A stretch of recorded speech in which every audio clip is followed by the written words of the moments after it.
So last summer I went to Southeast Asia for the very first time, and despite it being a really popular backpacking destination, there were many things that nobody had told me that I wish I knew before I went.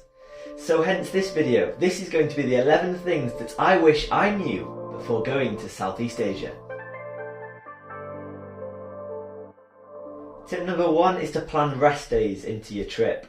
Now, I've found this more in Southeast Asia than any other region I've visited in the world, and whilst the cities are great to explore, they are draining, and it's tiring being surrounded by smog, people and traffic for hours on end each day. So when you get the chance to take a break, take one. For example, in Ninh at the Banana Tree Hostel, they had a pool that you could chill at for a few days. Or in Hoi An, I'd definitely recommend taking it. You don't appreciate it until you actually get there. Of course, looking at the cities now, you're really excited to visit them, but when you're there, trust me, you'll want the break. Tip number 2 is not to book any public transport at rush hour in the major cities. We made this mistake in Bangkok where we booked a train for about 7 PM and it took an hour to get there with all the rush hour traffic and the traffic lights. So make sure you either don't book public transport at all at rush hour, or you're close and give yourself lots and lots of time to get there. You may as well be sitting in an airport for an hour rather than missing your overnight train. Tip number 3, and this might be contrary to other advice you've received from other people, but don't worry about what season you go to Southeast Asia in. We went in rainy season, which was July and August time, and it didn't really affect our trip whatsoever.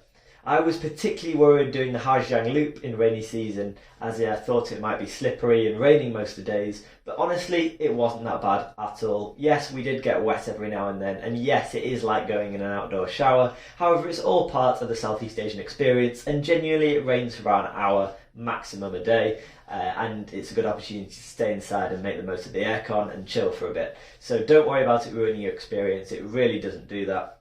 An exception to this maybe is Laos. I didn't go personally. I've heard of people that did and were trapped inside all the time because it didn't stop raining because it's in the rainforest. So that might be one exception, but generally in Southeast Asia it isn't much of an issue at all. Don't worry about it. Tip number 4, and along the same lines, make sure you bring quick drying clothes. This is because it's so hot, you want clothes that you can wash quickly and dry quickly. Particularly during the Giang loop when we were outside most days. If it did rain, I bought clothes which just didn't take quick enough to dry. It took way too long. So make sure, particularly shoe-wise, you bring shoes that are quick drying, sportswear, whatever it is, because you don't want to be lugging around really heavy clothes. Don't bring any at all, it's just not worth it. Whether it's rainwater or sweat, don't do it. Tip number 5 is don't use the hostel laundry services, use laundromats. For about half the price, sometimes a third of the price, you can pay someone to come and pick up your clothes, take them away, wash them, dry them, and then bring them back again.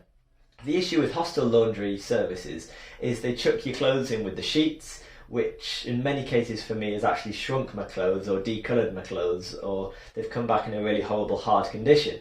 Whereas with laundromats, they specialise in it, they're 100% trustworthy. All I do is type into Google Maps, laundry service, look at the reviews, and you're good. I really recommend this. A load of people go with hostel laundry services and you get ripped off big time. So instead, Google some laundromats. I'll put the name on screen of one I used in Hoi An and as an example. Many tourists do it, and who's going to nick your clothes? It's just not going to happen. Number 6, and this wasn't too much of an issue in Vietnam, but customer service is not part of their culture. Now, in terms of tour guides, they're used to Western people, Western expectations, so they are generally very pleasant and chirpy. However, sometimes you come across Vietnamese cleaners or reception staff who are very, very blunt and hard. Now, we came across this in Hoi An, where we were trying to sort out an issue with the hostel, and they were very, very rude and upfront about it. And this is why hostels employ reps, which are kind of British students, British younger people who go and work at these hostels to make our experience better. But it's just not in Vietnamese culture to be pleasant, to have customer service. Obviously they're nice people and they don't mean to, but they're not used to Western expectations, tourist expectations, so they stick with their culture over there, which is fine. It's just something to be aware of, particularly if you've got a complaint about anything. So as we're halfway through, it would be great if you could just go down and subscribe. I'm giving you all these tips completely for free, out my own goodwill. That's all I'm asking you to do, and it's free for you as well, and it will really help the channel. Right, let's go into tip number 7, which is also to do with Vietnam. And for me, this is probably the biggest tip of the lot. And that's do Vietnam south to north, not north to south. We did Vietnam north to south, and that is one thing I really regret, one big thing I regret about our trip to Southeast Asia. And this is because the scenery improves as you go south to north, and it finishes with the Giang Loop, which is one of the best sceneries I've ever seen in the world, let alone in Vietnam. So we did the Giang Loop first on our first few days in Vietnam. So gradually, as we spent more time there, the scenery got worse as we went south. Particularly in Ninh Binh, when you do Trang Na, the scenery is nowhere near what it is in Giang. It's still good, but it's not Giang. And when you've spent days cycling around those magnificent hills, it's just not the same. But if you do it the other way around, the scenery improves, gets better and better and better, and then you're blown away by Giang. Number 8 is to book your full moon party accommodation way in advance if you're going to do it. Now, we did book a hotel on Ha Drin Beach in Koh Tao about a month before, so we got a really good price for it. However, a lot of people leave it until the very last minute, and hostel prices, well, they often sell out the hostels, but some hostel prices go up to about £30 to £40, whereas in the off-season, when it's not the full moon party, it's about £5 or £6. So it makes sense to book way in advance.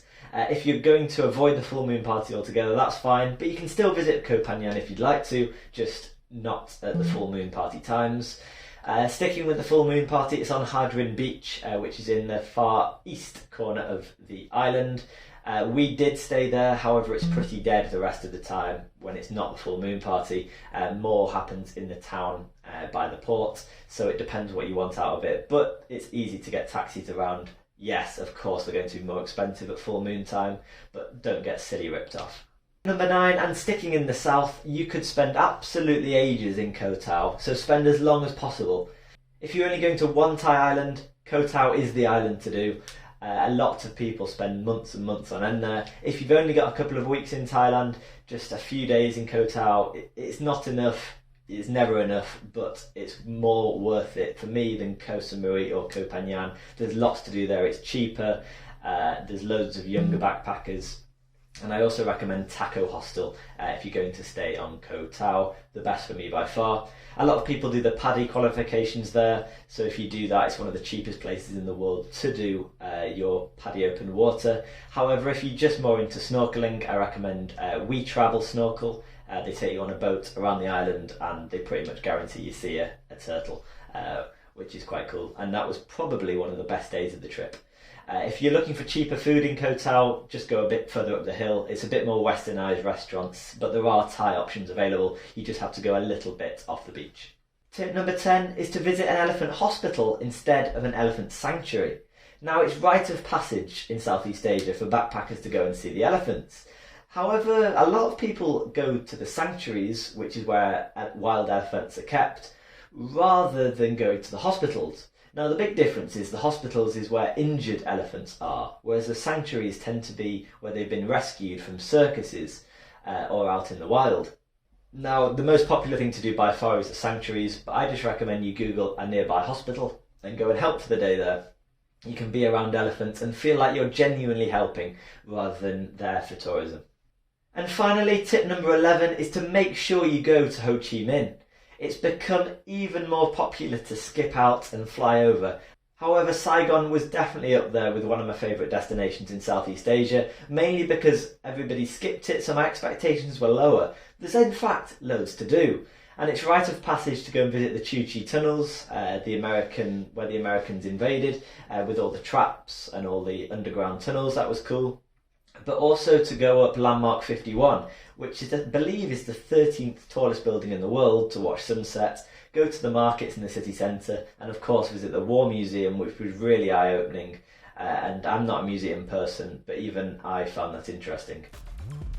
So those were the 11 things I wish I knew before visiting Southeast Asia. It's covered a big region there. I previously did one specifically on Cambodia. I'll do one on each individual country in Southeast Asia as well. But those are the big standout things that I feel I should have changed about my itinerary in Southeast Asia.